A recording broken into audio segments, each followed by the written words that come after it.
బాబా ఆ నాసికాశ్రమంలో ఈ 3 కోతుల్లాగా 3 సందేశాలు బాబా ఇవి చెయ్యవద్దు అనే విషయాలను చెప్పారు, అలా ఉండకూడదు అని. ఇక మొదటి దానికి వస్తే బాబా అన్నారు, do not get disheartened or alarmed when adversity, calamity or misfortunes pour upon you.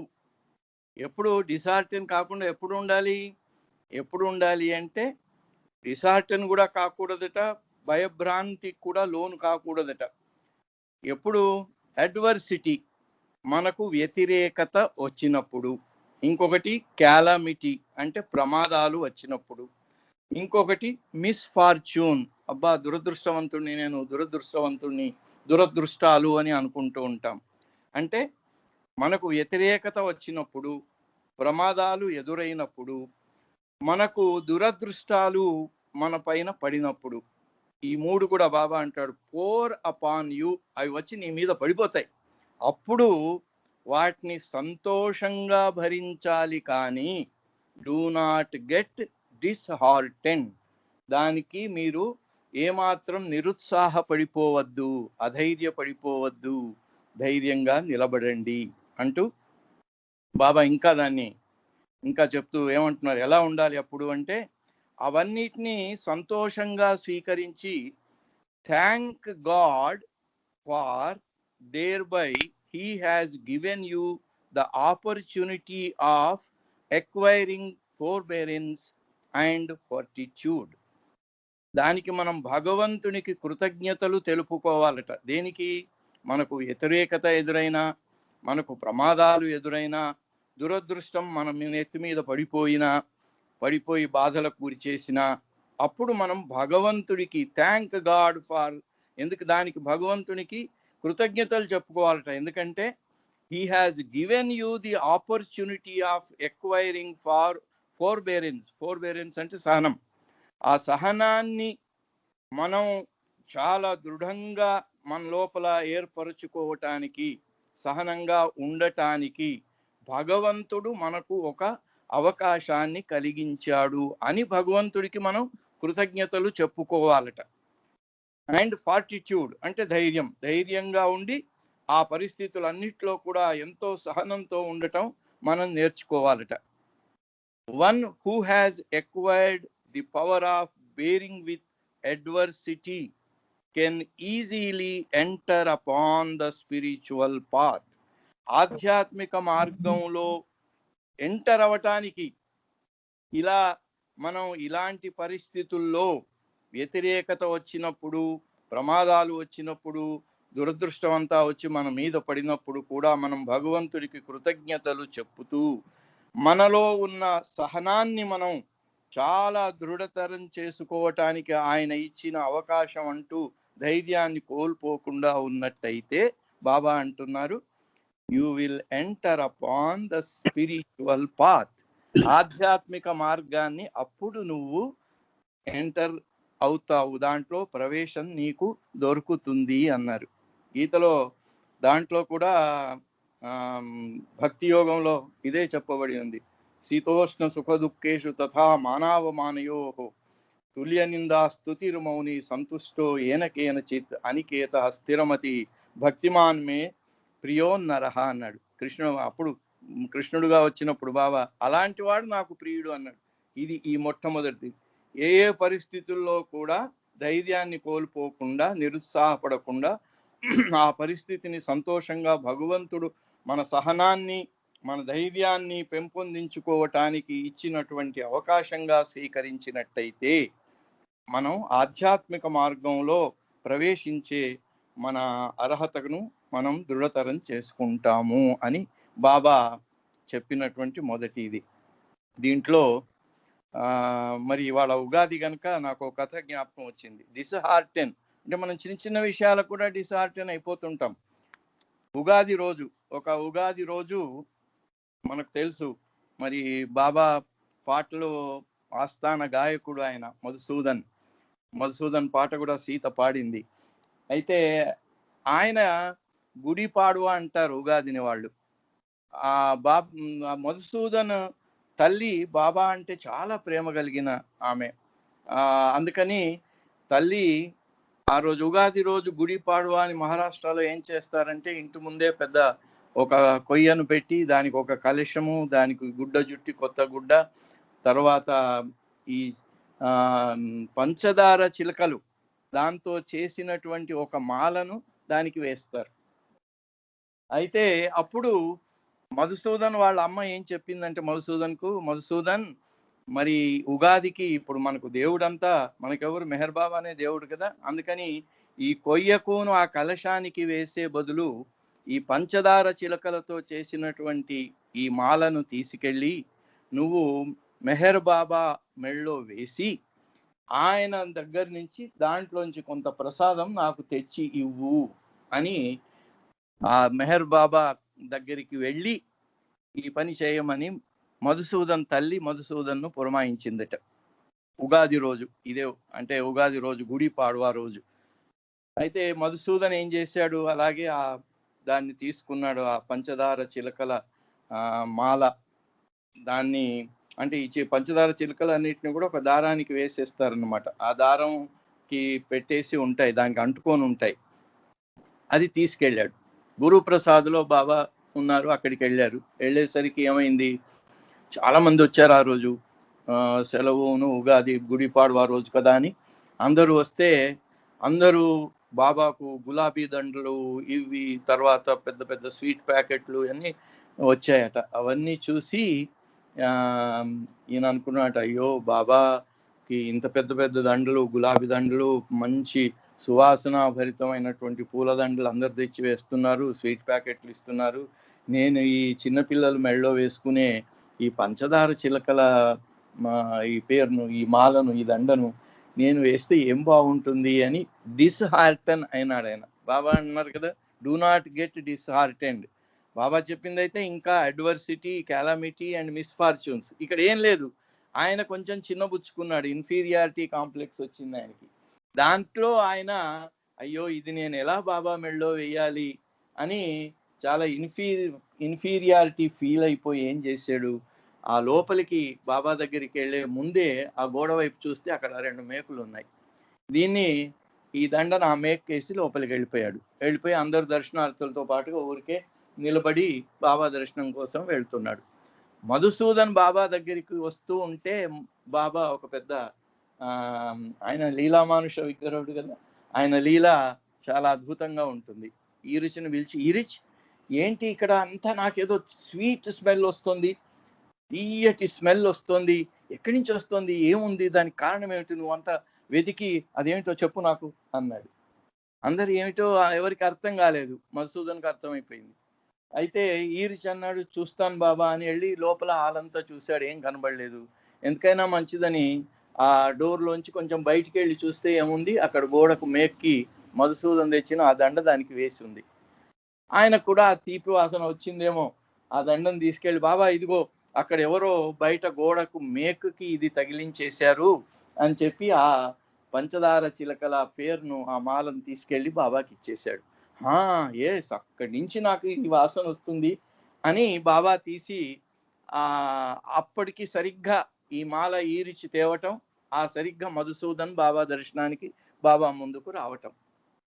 అప్పుడు బాబా ఏమి తెలియనట్టు, సర్వజ్ఞుడు కదా, ఆయన ఏమీ తెలియనట్టు ఆయన ఏం చేశారు, మధుసూదన్ ఇది నువ్వే తెచ్చావా అన్నాడు. అనగానే మధుసూదన్ తల కిందికి వాల్చాడు. నువ్వే తెచ్చావు అన్నమాట, ఎందుకు అక్కడ వేసావు అని ఆ మాల ఇచ్చి, వేయి నా మెళ్ళో అని మెళ్ళో వేయించుకొని, అప్పుడు బాబా ఏం చేస్తున్నాడు, తిని ఆహా ఎంత బాగుంది, ఎంత తీయగా ఉంది అని ఒక్కొక్కటి కొరికేస్తుంటే అందరూ వచ్చి బాబా నాకు నాకు అని చేతులు చాస్తున్నారు. ఆ చేతులు చాస్తూ ఉంటే బాబా అందరికీ పంచిపెట్టారు. అయితే మధుసూదన్ పక్కన వెళ్ళి నిలబడ్డాడు, చూస్తున్నాడు ఈ తమాషా అంతా. అయ్యో నేనేమో ఇన్ఫీరియారిటీ ఫీల్ అయ్యి బయట వేస్తే బాబా తెప్పించుకొని మెళ్ళో వేయించుకొని దాన్ని అంతా ఎంతో ఇష్టంగా, అక్కడ ఎన్నో రకరకాలైన స్వీట్లు వచ్చినాయి, వాటి వైపు చూడలేదు బాబా, దీన్నే తినేసి ఆఖరికి దాంట్లో అందరూ వచ్చి నాకు నాకు అని చేతులు, ఎందుకంటే బాబా కొరికి ఇచ్చే ప్రసాదం అది చాలా అద్భుతమైన ప్రసాదం, అందరికీ చాలా అలాంటి అరుదైన అవకాశంలో కానీ దొరకదు. అందరూ తీసుకుంటుంటే ఆఖరికి ఒక్కటి మిగిలింది. అప్పుడు బాబా అన్నాడు, ఇదిగో మధుసూదన్, ఇది తీసుకెళ్ళి మీ అమ్మకు నా ప్రసాదంగా ఇచ్చేయి అన్నాడు. అది మధుసూదన్ చెప్పలేదు. వాళ్ళ అమ్మ అడిగింది, నువ్వు బాబా మెళ్ళో వేసి నాకు ప్రసాదం అడిగి తీసుకురా అంది. అది కూడా మధుసూదన్ చెప్పలేదు. అప్పుడు బాబా అది ఆ మెళ్ళలోంచి తీసి ఆ దారంతో పాటుగా ఆ మధుసూదన్ చేతిలో పెట్టి, ఇది నా ప్రసాదం మీ అమ్మకి ఇచ్చేయి అన్నాడు. సర్వజ్ఞుడు కదా ఆయన. అందుకని ఆ సర్వజ్ఞుడైనటువంటి మెహర్ బాబా ఆ డిస్హార్టెన్ అయినటువంటి మధుసూదన్ను ఇలాంటి విషయానికి డిస్హార్టెన్ అవ్వాల్సిన అవసరం లేదు అనే అటువంటి సందేశాన్ని ఆ రోజు ఉగాది రోజే బాబా ఇచ్చాడు. అందుకని ఈ 3 డోంట్స్లో మొట్టమొదటిది ఏమిటి అంటే, డూ నాట్ గెట్ డిస్హార్టెండ్. ఈ బాబా చెప్పిందైతే వ్యతిరేకత, ప్రమాదము, దురదృష్టం. ఇదైతే ఇన్ఫీరియారిటీ. ఇటువంటి చిన్న చిన్న విషయాల్లో మనం ఇన్ఫీరియారిటీ ఫీల్ అవ్వాల్సిన అవసరం లేదు. డూ నాట్ గెట్ డిస్హార్టెండ్ అనేది ఒక్క డోంట్. ఇక రెండో డోంట్కి వద్దాము. దీంట్లోనే డోంట్ గెట్ డిస్హార్టెండ్ అనే దాంట్లో ఆ సమయంలోనే 1937లో బాబా 3 చోట్లకు తిరుగుతూ ఉండేవారు. నాసిక్, మధ్యన రాహూరిలో మ్యాడ్ అండ్ మస్తాశ్రమ్, మళ్ళీ మెహరాబాద్. అయితే అప్పుడు ఏమైంది, రాహూరిలో నీళ్లు రాగానే బాబా అక్కడ ఒక డిస్పెన్సరీ ఓపెన్ చేయించారు రాహూరిలో.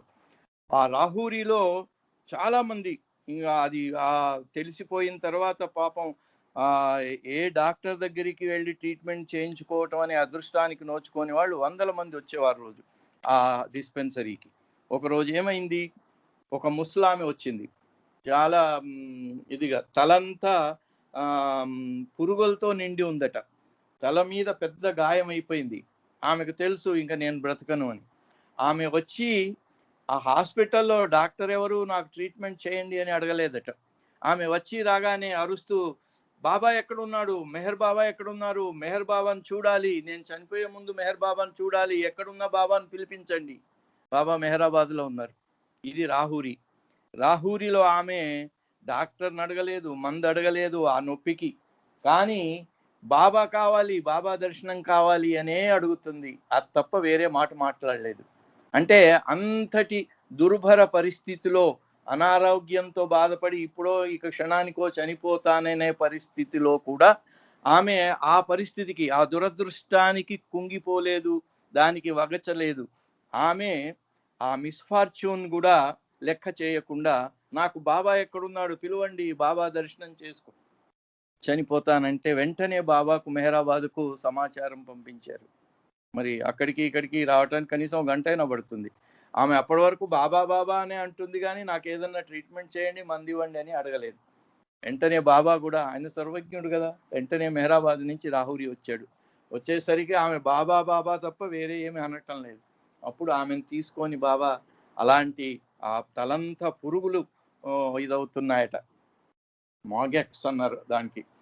మనకు తెలుసు బాబాజాన్ కూడా రమణ మహర్షి వారికి అలాగే పుళ్ళయి దాంట్లో పురుగులుంటే పురుగు కింద పడితే తీసి మళ్ళీ దాంట్లో పెట్టి మళ్ళీ ఆ గాయంలోనే ఆ పురుగును పడేసి, నీ పని నువ్వు చేసుకో అంటే తినేసి అని అన్న సందర్భాలు. సో ఇక్కడ కూడా ఈమె అలాగే ఉంటే బాబా ఆమెను ఎంతో ఆప్యాయతగా, ప్రేమగా దరికి తీసుకొని ఆలింగనం చేసుకొని తన ఒడిలో కూర్చోబెట్టుకున్నాడు. ఆమె బాబాను చూసి ఎంతో సంతోషంతో, ఎంతో చెప్పలేని ఆ సంతృప్తితో, సంతోషంతో బాబా ఒడిలోనే కన్ను మూసింది. అంటే శాశ్వత నిద్రలోకి జారుకుంది. ఎంత అదృష్టవంతురాలు చూడండి. రాహురి ట్రీట్మెంట్ కోసం డాక్టర్ దగ్గరికి వెళ్ళి, నాకు డాక్టర్ అక్కర్లేదు, ట్రీట్మెంట్ అక్కర్లేదు, నాకు మా తండ్రి మెహర్ బాబానే కావాలి, ఆయన దర్శనం కావాలి అని అడిగి, మరి బాబా కూడా మామూలుగా బిజీగా ఉండి ఒకసారి ఆరంగాంలో కూడా అలాగే ఒక అతను పటేల్ ఆయన ఇదవుతే బాబా అన్నాడు, నేను ఇవాళ బిజీగా ఉన్నాను, ఇవాళ రాను, రేపు వస్తానన్నాడు. అయినా కూడా నేను వచ్చేదాకా ఆయన చనిపోడలే అని కూడా చెప్పాడు. రెండో రోజు బాబా వెళ్ళి టీ తాగి ఆయనకు టీ తాగిస్తే అప్పుడు ఆయన ఆ శరీరం వదిలేశారు. అట్లాగే ఇక్కడ ఈమె ఎంత అదృష్టవంతులు అంటే, డిస్హార్టెన్ కాలేదు ఆమె. అంతటి అనారోగ్య పరిస్థితిలో ఉండి ఆ దురదృష్టవంతురాల్ని అని తెలిసి కూడా దురదృష్టానికి వగచకుండా, ఆమె దురదృష్టాన్ని కేర్ చేయకుండా కేవలం నాకు బాబానే కావాలి అంటే మెహరాబాదులో ఉన్న బాబా రాహూరికి వచ్చి ఆమెకు దర్శనం ఇచ్చి ఆలింగనం చేసుకున్న తర్వాతే ఆమె తుది శ్వాస విడిచి ఆయన మరి ప్రభువులో ఏకం అయ్యే ఉంటుంది. ఎందుకంటే బాబా అంతటి అదృష్టం ఆయన అక్కడి నుంచి మెహరాబాద్ నుంచి వచ్చి ఇచ్చారు. సో అలా డిస్హార్టెన్ కాకూడదు అనే దానికి రెండు చిన్న విషయానికి ఇన్ఫీరియారిటీతో డిస్హార్టెన్ అయిన మధుసూదన్కి ఒక లెసన్ ఇచ్చారు. ఆమె ఎంతటి ఆపదలో ఉన్నా కూడా డిస్హార్టెన్ కాకుండా, నిరుత్సాహపడకుండా, అధైర్యపడకుండా బాబానే కావాలి, బాబా దర్శనమే కావాలి అని అడిగిన ఆమె ఎంత దూరంలో ఉన్న బాబాను రప్పించుకొని బాబా దర్శనం చేసి ఆయన ఆలింగనం చేసుకొని ఆయన ఒడిలో ప్రాణం వదిలింది. అది డిస్హార్టెన్ కాకుండా ఉంటే దానికి ఉండే ఫలం ఎలా ఉంటుందో ఈ రెండు సంఘటనలు మనకు తెలిసిపోతున్నాయి. So then do not become angry. రెండవది do not become angry but be pleased with him who backbites you. ఇక్కడ చూడండి, బ్యాక్ బైటింగ్ చెప్పారు. మన రోజు పశ్చాత్తాప ప్రార్థనలో బ్యాక్ బైటింగ్ అనేది మనం చాలా పరనిందలు, పరోక్ష నిందల గురించి రోజు మనం అనుకుంటూ ఉంటాం. అయితే ఇక్కడ బాబా దాని గురించి ఏం చెప్తున్నారంటే, నిన్ను ఎవరైనా నీ గురించిన పరనింద, పరోక్ష నింద చేసినట్టయితే వాళ్ళ మీద నీకు కోపం రాకూడదు. ఇది ఒక సైడ్. ఇంకొక సైడ్ బ్యాక్ బైటింగ్ చేసేవాళ్ళది. ఈ రెండు చెప్పారు బాబా ఇక్కడ. బ్యాక్ బైటింగ్ చేస్తే నువ్వు వాళ్ళ మీద కోపం తెచ్చుకోకు. Do not become angry but be pleased with him who backbites you, for he thereby renders service to you by diminishing the load of your sanskaras. ఎందుకంటే అతనికి ఆయన ఎడల మనం చాలా సంతృప్తిగా ఉండి అతనికి థ్యాంక్స్ బాగా మొదట్లో ఎట్లా అయితే బాబాకు థ్యాంక్స్ చెప్పమన్నారో మన క్యాలామిటీస్కి, దురదృష్టాలకి, ఇక్కడ కూడా బాబా అంటున్నాడు, నిన్ను బ్యాక్ బైట్ చేసిన వాళ్ళు, నీ మీద పరనిందలు, పరోక్ష నిందలు వ్యాప్తి చేసిన వాళ్ళ మీద నీ కోపం రాకూడదు. అంతేకాకుండా ఆయనకి మనం కృతజ్ఞులమై ఆయన గురించి మనం చాలా సంతృప్తిగా ఉండాలట. ఎందుకంటే అతను రెండర్స్ సర్వీస్, మనకు ఒక రకమైన సర్వీస్ చేస్తున్నాడు. ఏం service? Diminishing the load of your sanskaras. మన సంస్కారాల బరువును తగ్గించే అటువంటి ఒక సర్వీస్ను, ఒక నిస్వార్థ సేవను చేస్తున్నట ఆయన. పాపం ఆయన మోటివ్ ఏదైనా కానీ మనకు మాత్రం ఆయన అలాంటి సేవ చేస్తున్నట. సర్వీస్ ఏమిటి? మన సంస్కారాల లోడ్ను తగ్గించే సేవ చేస్తున్నాడు. కాబట్టి ఆయన పైన మనకు కోపం రావటానికి వీల్లేదు అన్నాడు బాబా. Also PT him. అది ఒకవైపు. ఇది రెండో వైపు ఏమిటి అంటే ఆల్సో పిటీ హిమ్. అతని వైపు నుంచి చూస్తే పాపం అతని మీద సానుభూతి చూపాలట మనం. ఎందుకు? ఆయన మీద కోపం రాకపోగా సానుభూతి రావాలట. ఎందుకు? For thereby he makes his load of samskaras more burdensome. మన బర్డన్ ఏమో తగ్గిస్తున్నాడు, ఆయన బర్డన్ ఏమో పెంచుకుంటున్నాడట. మన బర్డన్ తగ్గించినందుకు ఆయన పైన కోపం రాకుండా మనం ఆయన ఎడల సంతృప్తి పొందాలట. ఆయన వైపు నుంచి చూసినప్పుడు ఆయన తన లోడ్ను పెంచుకుంటున్నాడు కాబట్టి ఆయన పాపం అని సానుభూతి చూపించాలట ఆయన వైపుకు. ఇక మూడోది, డూ నాట్ క్రిటిసైజ్. ఇది చాలా పెద్ద విషయం. ఎప్పుడు ఏమిటి అంటే మనం ఇతరులను విమర్శించటం అనేది, అంటే ఈ బ్యాక్ బైటింగ్ లో ఒక పార్ట్ అనుకోండి. బ్యాక్ బైటింగ్ కాకపోయినా కూడా ఇది డూ నాట్ క్రిటిసైజ్. విమర్శన అనేది, రెండో వాళ్ళను విమర్శించటం అనేది ఇది చాలా తీయగా ఉంటుందట రెండో వాళ్ళని విమర్శిస్తే. అందుకని the habit of criticising our fellow beings. ఇక్కడ డూ నాట్ క్రిటిసైజ్ అంటే మనము ఇతరులను విమర్శించకూడదు. ఇతరులు మనను విమర్శిస్తే మళ్ళీ మనకు అది చాలా మన లోడ్ తగ్గించే విషయమే. కాబట్టి మన వైపు నుంచి మనం ఎవరిని క్రిటిసైజ్ చేయకూడదు, విమర్శించకూడదు. The habit of criticising our fellow beings is a bad one. Baba అంటున్నారు, మన తోటి వారిని మనం విమర్శించటము అనేది చాలా చెడు లక్షణము అని బాబా బాబా అన్నారు, at the back of it often lies self righteousness. ఇక్కడ ఎందుకు బాబా చెప్తున్నా అంటే, నువ్వు ఇతరులను క్రిటిసైజ్, దీంట్లో ఇక్కడ రెండు రకాలుగా ఉంటుంది. నేను చాలా ఉన్నట్టుగా చెప్తున్నానండి, ఉన్నట్టుగా విమర్శిస్తున్నాను, ఇది ఆయన మంచి కోసమే అంటామట. కానీ బాబా అంటున్నాడు at the back of it, దాని వెనకాలే మనం ఏదో మంచి సదుద్దేశంతోనే మంచి సద్విమర్శ చేస్తున్నాము అని కూడా చెప్తామట. కానీ at the back of it often lies self righteousness.